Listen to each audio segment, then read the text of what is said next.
supposed to be. But from what I see, I believe him. Now the other may be there to greet him. But the heart of rock and roll still beating. Why, hello there. It's Mr. McFlanagan, your old buddy, your old pal, your old chum. And I got a deep-cut classic story for you here. I know you guys liked the other story I told you about the Heartbreak and Failure, and I think we have to go back to the original Heartbreak and Failure. It was summer 2001. I had just joined show choir, and you might be thinking, why would a man join show choir? I mean, that doesn't sound like a very popular move. And that's kind of what the nerds do, is join show choir. Well, my bright idea was, you join show choir, there's like 60 girls in there, okay? And if you get into the actual show choir, like the top one, you're pretty much all hanging out with super hot chicks after school, on trips. So I just did it to meet women. And I wasn't doing too hot with girls until then. But there was this girl. She used to sit in front of me. She was real shy. She just moved into town. Just gorgeous. She looked like an actress or something. I mean, really, really pretty. And I used to talk to her, and eventually I started sitting by her, and things went on from there. I pulled some moves, got her phone number, and I called her, and we hung out. And the first night we hung out, we watched The Leprechaun. Do you guys remember The Leprechaun? If you haven't seen it, you need to watch that shit.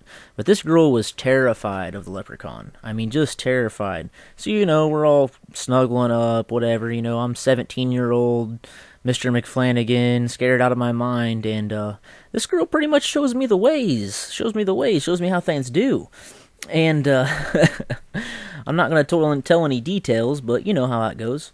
So after that, I was pretty much hooked, because, I don't know, the first cut is always the deepest. Whoever your first love was, or your first, person, I feel like you get like a special attachment to that person. And little did I know that this girl was freaking crazy.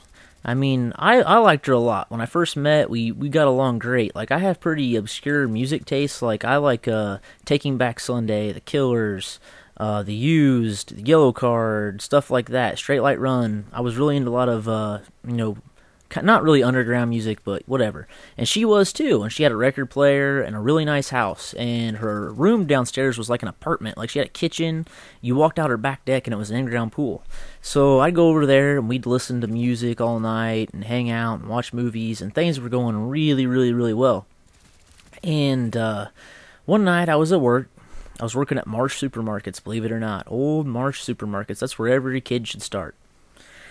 And I'd had a rough night at work, got out, went and hopped in my 86 Firebird. Yes, I had a red 86 Firebird. It was the shit. Had 10-inch subwoofers in the back. I was a badass. And I drove over to her house, and I called her, and she didn't answer. And I was like, oh, whatever, because sometimes she didn't. So I went down, knocked on the window, and I was like, there's a dude sitting there. So I opened up the door, and there's a guy sitting there, and she's sitting there, and she's talking. She's like, oh, I didn't hear you knock. And she said, this is my buddy Dustin. He's an old friend of the family. He's actually in the British Navy, and he's just in town for a little while visiting. I said, that's fine. That's cool. So I sat down and talked with him for a bit. Everything seems cool. I said, hey, I got to go to the bathroom real quick. I'll be right back. So I went in there and washed my hands because I just got off work and stuff. And I come out, and I said, and I'm looking for him. I don't see him. Well, they're laying on the couch, and they're making out. Yeah, so we've been dating for like 2 or 3 months, and she's making out with a 26-year-old guy from the Navy, and she's 16, I'm 17, so I was just shocked. And most people that know me in real life, I have a straight problem with rage and madness. I'm a fighter. I'm not a fight or flight. I'm a fight guy. And so I may have choked the guy and threw him on the floor. Maybe did that. I'm not admitting to anything. But then I went outside and grabbed jumper cables out of my car and beat the shit out of his car. Beat the shit out of it. So whatever. And I thought to myself, I at least had the smarts to think, well, this guy's 26. He's really not going to do anything to me because he's a pedophile. There's something wrong with this dude. He can't find people his own age. But basically, this girl just, you could imagine that a 17-year-old, first girl you've ever really had, crazy strong feelings for, basically cheating on you in front of you. It changed my life because I was naive at that point. I thought, people were honest, people were genuine. But you'll find out in life, most people are not honest. They're not genuine. They would rather lie to you than tell you the truth. And that's the truth right there. So that's the first one that stepped all over my heart, and she did more things to me, but I don't care to get into it. I mean, she used to call me in the middle of the night and be like, "Oh, you're the only one I can talk to," and all this and that. And me being the young idiot that I was, I still tried to talk to her. I did. And look at this shit. Dude just insta-kill. Whatever. But like I said, I was the idiot that I was. I still tried to talk to her, and it just made things worse. I mean, I'd never been so heartbroken in my whole entire life. I mean, something like that happens, guys. You just gotta cut ties and move on, because I didn't. I mean, I got real depressed over it, did some other things that I might get into. I might tell you about the dark road that I had in the late 17, 18-year-old range. That's kind of interesting, but I'll get into that later.